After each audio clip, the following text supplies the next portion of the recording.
On December 1st of 1955, Rosa Parks, a 42-year-old African-American woman who worked as a seamstress, boarded this Montgomery bus to go home from work.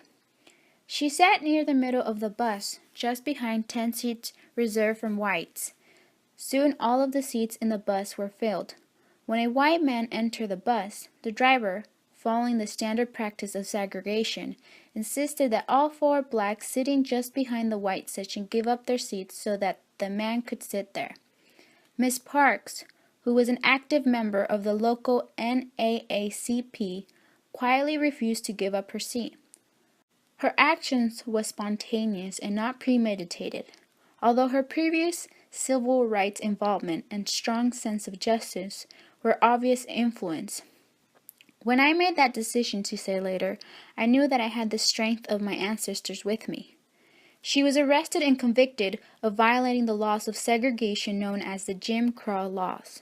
Miss Parks appealed her conviction and thus formally challenging the authority of segregation. At the same time, very few people know the story of Claudette Colvin. When she was 15, she refused to move to the back of the bus and give up her seat to a white person. 9 months before Rosa Parks did.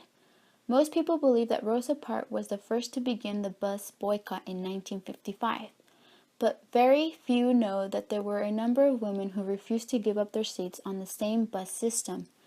The other women were quietly fined, and no one heard much more. Colvin was the first to really challenge the law. She remembers taking the bus home from high school on March 2nd, 1955. The bus driver ordered her to get up, and she refused, saying she paid her fine and it was her constitutional right. 2 police officers put her in handcuffs and arrested her. Her school books went flying off her lap. All I remember is that I was not going to walk off the bus voluntarily, Covette says. Claudette Colvin was actually the first African-American woman to stand up before the segregation laws, refusing to give up her seat to a white passenger. There was not so much noise about what she did because of her age. She was only 15 years old, and the National Association for the Achievement of Colored People decided it would be better not to use her case in their fight against segregation laws. The fact that she became pregnant at the time of her trial didn't benefit her case either. This is why Rosa Parks was considered by E.D. Nixon as the potential client for challenging the law. E.D. Nixon is a civil rights leader who worked with Rosa Parks and Martin Luther King to initiate the Montgomery bus boycott. Montgomery bus boycott, in which African Americans refused to ride city buses in Montgomery, Alabama to protest segregated seating, took place in December 5, 1955 to December 20, 1956, and is regarded as the first large-scale demonstration against segregation in the U.S. The boycott of public buses by blacks in Montgomery began on the day of Parks' court hearing and lasted 381 days. The U.S. Supreme Court ultimately ordered Montgomery to interrogate its bus system, and one of the leaders of the boycott, a young pastor named Martin Luther King Jr., emerged as a prominent national leader of the American Civil Rights Movement in the wake of the action. The Montgomery Improvement Association coordinated the boycott, and Martin Luther King Jr. became a civil rights leader in the international attention focused on Montgomery. The bus boycott demonstrated the potential of nonviolent mass protest to successfully challenge racial segregation and served as an example for other Southern campaigns that followed. In Stride Towards Freedom, King's 1958 memoir of the boycott, he declared the real meaning of the Montgomery bus boycott to be the power of a growing self-respect to animate the struggles for civil rights. The Montgomery bus boycott was a 13-month mass protest that ended with the U.S. Supreme Court ruling the segregation on public buses is unconstitutional. According to the Jim Crow's law, was named of the racial caste system that operated primarily but not exclusively in southern and border states between 1875 and the mid-1960s. Jim Crow was more than a series of rigid anti-black laws. It was a way of life. Under Jim Crow, African Americans were regulated to the status of second-class citizens. Jim Crow represented the legitimization of anti-black racism. Many Christian ministers and theologians taught that whites were a chosen people, black were cursed to be servants, and God supported racial segregation. Jim Crow's law mandated the segregation of public schools, public places, public transportation, and segregation of restrooms, restaurants, and drinking fountains for whites and blacks. The U.S. military was also segregated and was also a federal workplace initiated in 1913 under President Woodrow Wilson, the first Southern president since 1856.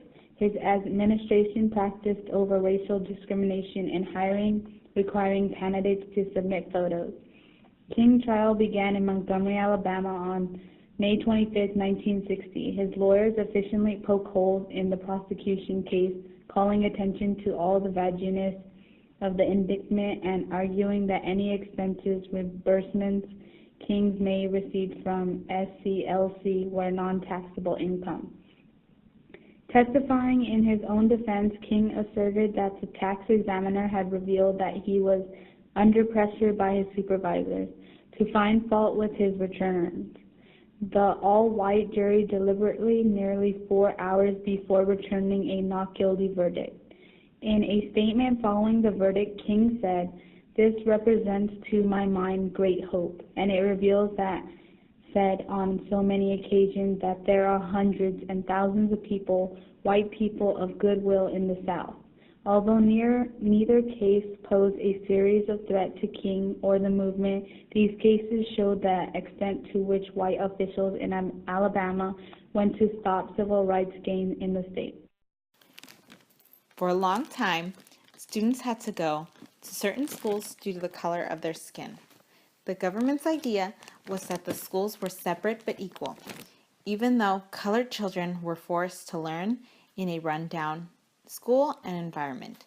The National Association for the Advancement of Colored People, also known as the NAACP, and its legal offspring, the Legal Defense and Educational Fund, developed a systematic attack against the doctrine of separate but equal.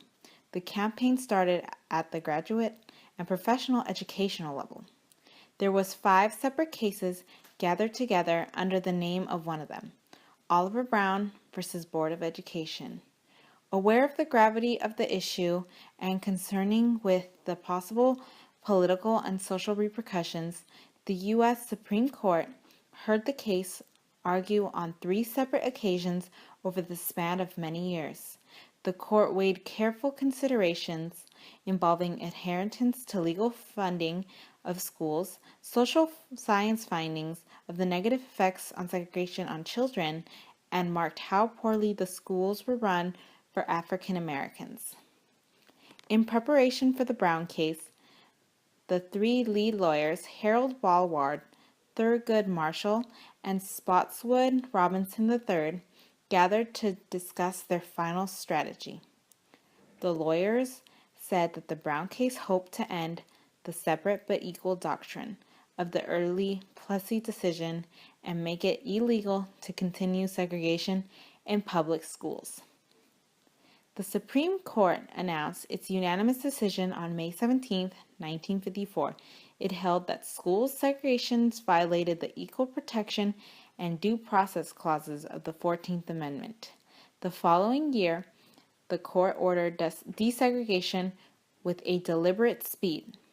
The Supreme Court decision on the Brown v.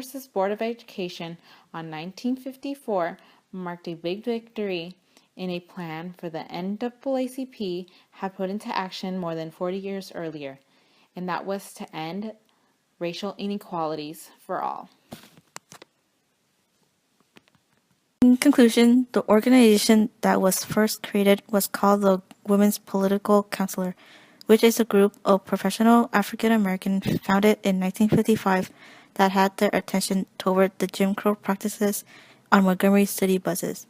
Martin Luther King organized the bus boycott in Montgomery in 1955. King and Ralph Abernathy created the Montgomery Improvement Association on December 5, 1955. This had hoped to 50% of the African American and to get their support from them. It turns out that 99% of African Americans didn't take the bus to go to work, which causes the bus companies to suffer from thousands of dollars in low cash flow. In November 23, 1956, the court voted to end segregation on buses. Abernathy and King also organized the Southern Christian Leadership Conference, which was an organization to fight against the Jim Crow law segregation. The Brown versus Board of Education allowed African Americans to go to school with the whites. The Supreme Court ended federal tolerance of racial segregation on May 17, 1954. Leaders such as Rosa Parks, Martin Luther King, Ralph Abernathy, E.D. Nixon, and Dexter Avenue became the icons that led the civil rights movement toward ending segregation and equal civil rights to everyone. There were others who were involved in the boycott but wasn't pointed out, such as Dorothy Posse Jones, Charlie Hardy, Thomas Gray, and Mary Jo Smiley. This is important to history because it ended segregation in everything, such as buses, schools, restaurants, and etc.